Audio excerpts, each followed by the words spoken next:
Bilang bahagi ng pagdiriwang ng Tourism Month ngayong Setyembre, opisyal na ilulunsad ng Municipal Tourism Office katuwang pinagsanib na puwersa ng mga kababaihan sa bayan ang Camp Vizcara Beautification Project sa darating na Sabado, Setyembre 6. Una nang nagsagawa ng site visit ang Kalipiramon Chapter at Tourism Office upang matiyak ang mga lugar ng bawat barangay kaugnay sa proyektong ito. Layunin ng beautification project na pagandahin at mapanatiling malinis ang Camp Vizcara bilang isang maaliwalas na pasyalan at sentro ng turismo sa bayan. Bukod sa ito ay may access road patungong Rolling Hills ng Ramon.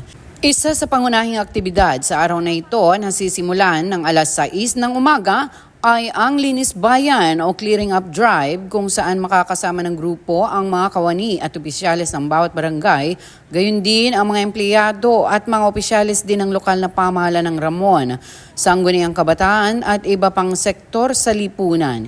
Ito ay bilang paghahanda sa lingguang pagtatanim ng mga ornamental plants sa buong buwan ng Setyembre.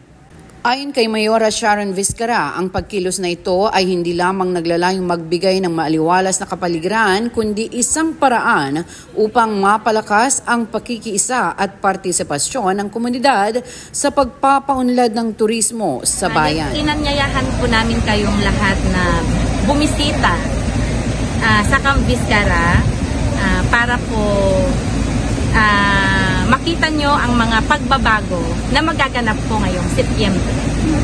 So inaanyayahan po namin kayo sa September 6, yun po ang aming launching. So lahat po kayo ay pwedeng tumulong dito po sa aming programa. Kasali na po ang SK at barangay official po. Yun lang po.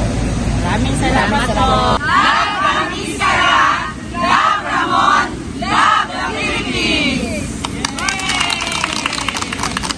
Yan at iba pang mga balitang aabangan para sa Balitang Ramon ngayon.